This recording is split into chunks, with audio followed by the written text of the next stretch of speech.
E aí, rapaziada, a gente está começando hoje uma sequência de vídeos que vão ser publicados aqui no canal sobre o evento geopolítico mais importante desse ano, dessa década, desse século e desse milênio, que é as eleições americanas, tá? E por que que na minha leitura as eleições americanas são o evento geopolítico mais importante desse milênio, muito mais do que qualquer outra eleição americana, tá? Porque se a gente for pegar um recorte do cenário geopolítico em 2016, por exemplo, quando Trump se elege pela primeira vez, o que que eram os grandes eventos do cenário geopolítico mundial? Era o conflito na Síria, a guerra civil que estava acontecendo por lá, era o crescimento do Estado Islâmico, eram algumas tensões entre os Estados Unidos e a Rússia, o que é muito normal, quase sempre se tem, questões nucleares ali com o Irã, questões de enriquecimento nuclear que o Irã estava fazendo e estava gerando ali uma certa tensão no cenário global. A gente tinha uma ascensão econômica da China, crise de refugiados na Europa, tá? E tinha o Brexit. Eu acho que esses eram os grandes eventos geopolíticos da eleição de 2016, quando o Trump foi eleito, tá? E agora o que que a gente tem no foco assim do cenário geopolítico global? A gente tem Rússia invadindo a Ucrânia, tá? Esse evento por si só já esmaga aí uns 5, 6 eventos geopolíticos de 2016. E esse conflito já tá indo aí pro seu terceiro ano, tá? A gente tem o Trump que promete fazer um acordo nas primeiras horas de mandato sobre essa guerra. Como ele vai fazer isso? Como ele vai propor esse acordo? A gente não sabe, ele não deu detalhes desse acordo, mas ele falou que vai fazer isso, vai ser uma das primeiras coisas que ele vai fazer como presidente eleito dos Estados Unidos. A gente tem aí uma questão que também está ligada à guerra da Rússia e da Ucrânia, que é uma possível invasão e anexação de Taiwan pela China, tá? Então a China anexar e invadir ali, não nessa ordem, a China invadir e anexar Taiwan. E por que que eu falei que isso tá ligado com essa questão da Rússia e da Ucrânia, tá? Porque a Rússia, até aqui, qual foi o grande prejuízo da Rússia nessa guerra? Ela sofreu sanções econômicas, teve baixa militar, né? Perdeu muitos soldados, se desgastou na geopolítica, mas dependendo do acordo que for feito, isso pode valer a pena, tá? Porque as sanções econômicas num país como a Rússia ou como a China não têm o mesmo efeito que as sanções econômicas tiveram, por exemplo, em Cuba. São casos bem diferentes. Então, sanções econômicas não vão afetar tanto quanto já afetaram em outros momentos da história da geopolítica mundial. A Rússia basicamente não teve nenhuma grande perda. Então, caso venha um acordo que beneficie a Rússia, tá? O que que seria um acordo que beneficia a Rússia? Trump eleito, por exemplo. E ele quer fazer um acordo rápido de paz entre a Rússia e a Ucrânia. E para esse acordo acontecer, a Ucrânia tenha que ceder ali uma parte do seu território para a Rússia. Isso seria uma vitória enorme para o Putin. E que, na realidade, eu não acredito que botaria fim de vez nesse problema, tá? Seria mais uma pausa do que uma resolução de vez desse problema. Em algum momento, isso aconteceria, esse conflito voltaria a ocorrer. Na realidade, isso daí só daria mais tempo para a Rússia se preparar. E por que que eu falei isso tudo? Porque dependendo do resultado desse acordo entre a Rússia e a Ucrânia, a China perceba que é vantajoso para ela invadir Taiwan. Pô, olha lá, a Rússia fez a invasão na Ucrânia, conseguiu um pedaço grande de território, um pedaço importante para a geopolítica daquela região, conseguiu seu objetivo, teve ali algumas perdas, mas tá lá, conseguiu. Por que eu não invado Taiwan? Se eu sou muito mais forte belicamente do que Taiwan, eles não têm como se defender sozinhos, tá? Até aqui, o que a Ucrânia teve foi a ajuda dos Estados Unidos financeiramente, ajuda da OTAN, tá? Ou seja, os Estados Unidos é um agente nesse conflito de extrema importância.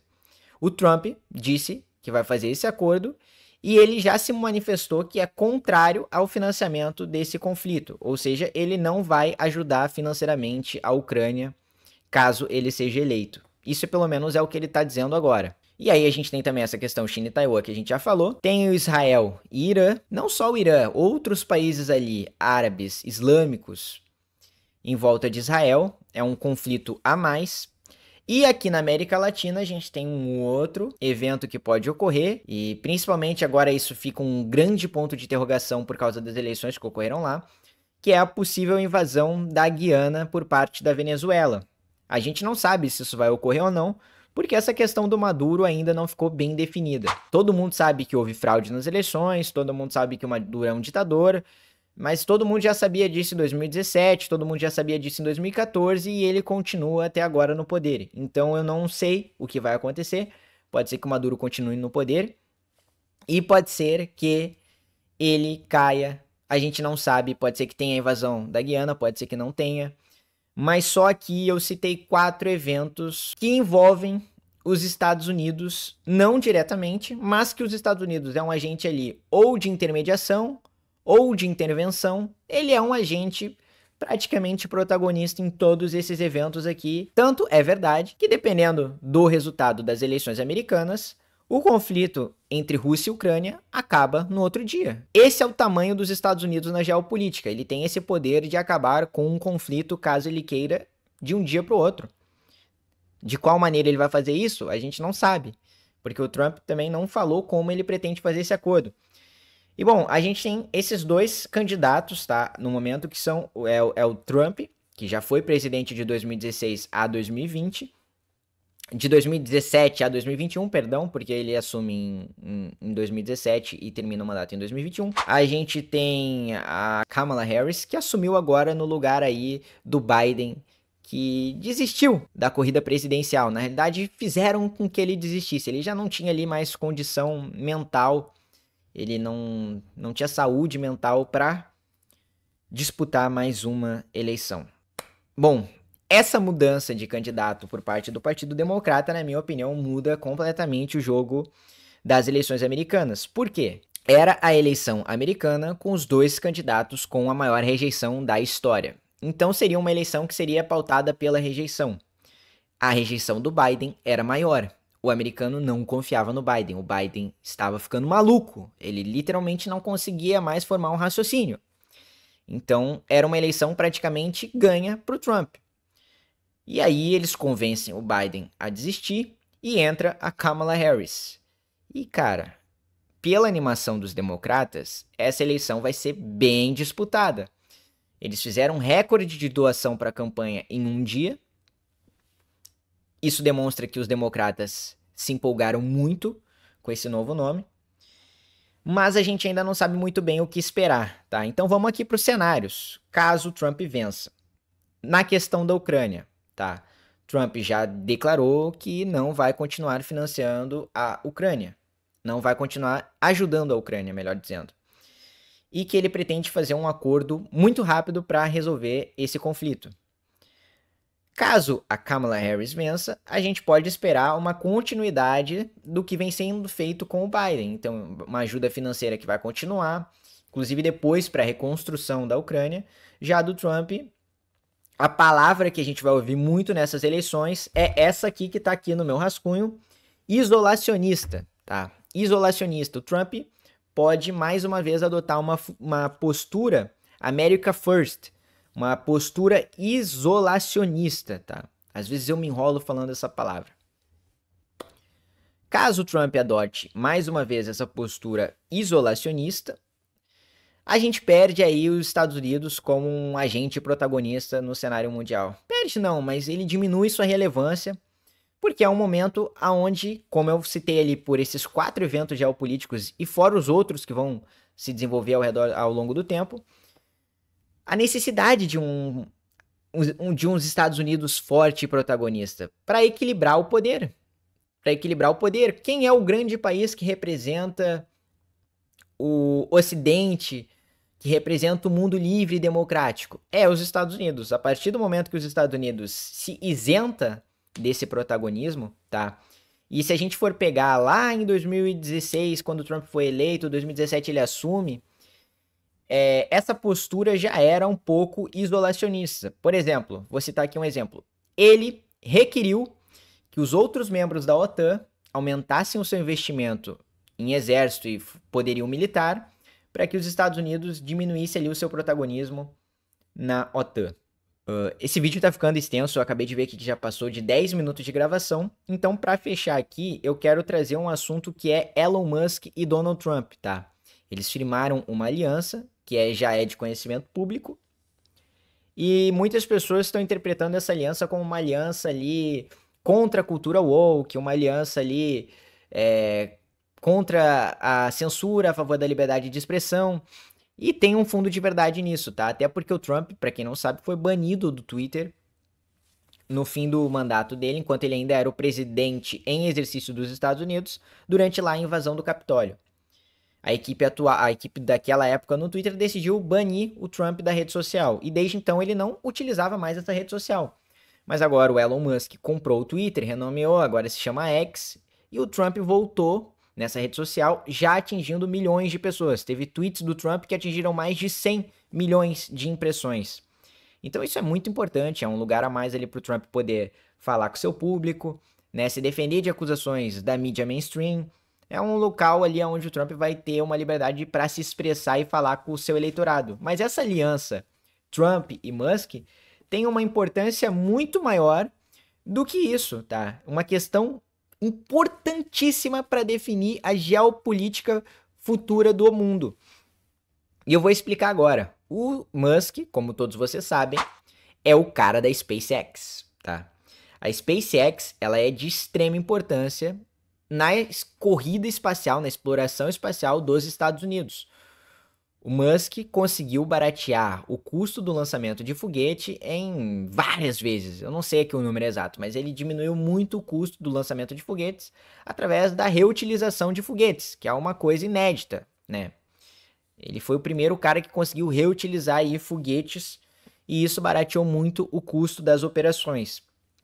E por que isso é importante para a geopolítica? Já de cara, porque acabou com a dependência dos Estados Unidos de foguetes russos. Tá? Isso por si só já tem um simbolismo enorme. Mas em segundo lugar, pela questão dos custos e porque agora está acontecendo uma corrida, tá? Uma corrida até a Lua, bem parecida com a da época da Guerra Fria. Uma corrida lunar, só que dessa vez com um objetivo muito mais importante, que é o hélio 3. O hélio 3 é um isótopo com potencial de revolucionar a produção de energia por meio da fusão nuclear. Ou seja, é um recurso de extrema importância geopolítica. Por que ele é de extrema importância geopolítica? Porque ele gera uma energia limpa e eficiente, tá? Isso daqui eu vou ler, tá? Eu precisei dessa colinha porque aqui física já não é minha área. Mas ao contrário da fissão nuclear, a fusão nuclear, que é a mesma reação que alimenta o Sol, não produz resíduos nucleares de longa duração. O hélio 3, quando usado em reatores de fusão, poderia fornecer uma fonte de energia limpa, abundante e extremamente eficiente, sem os riscos da radiação nuclear residual. E aí, a grande questão que entra nisso daí é a escassez. Ela é extremamente escassa na Terra, mas é abundante na Lua, tá? A China já tem um mapa de hélio 3 na Lua. Quem chegar primeiro domina esse elemento. Tem ali várias questões que vocês já devem ter visto aí sobre esse elemento, vocês podem pesquisar, que é a questão da geopolítica espacial. Quem vai conseguir pegar esse elemento primeiro e quando trouxer para cá, quem que vai ser o dono desse hélio 3, tá? A busca ali pelo hélio 3 está impulsionando essa nova corrida espacial. Então a gente vai ter aí vários países envolvidos nisso: Índia, Rússia, Estados Unidos, China. E o Elon Musk pode ser um agente crucial nessa corrida espacial através da SpaceX. Bom, mais ou menos esse foi o vídeo até aqui, tá? Tem muitos assuntos que a gente poderia estender muito mais, mas o vídeo já ficou extremamente longo, né? Então, quem quiser continuar acompanhando geopolítica e outros assuntos que a gente aborda aqui no canal, o primeiro link aqui na descrição, dá uma olhadinha. É o canal no WhatsApp para vocês não perderem nada. A gente faz às vezes live acompanhando o debate. A gente, quando acontece alguma emergência de geopolítica, a gente abre uma live, eu vou divulgar lá. Vídeos aqui no YouTube também, vocês sempre vão ser avisados através desse canal no WhatsApp e é de graça, tá? Outra coisa, Deixa um like aí, se inscreve no canal, deixa um comentário aqui quem que vocês acham que vão levar essas eleições desse ano nos Estados Unidos, se vai ser o Trump ou a Kamala Harris. Vai ser uma boa eleição, tá? Enfim, tamo junto, pessoal. Se vocês gostaram desse vídeo, deixem um apoio aí. É nóis, tamo junto.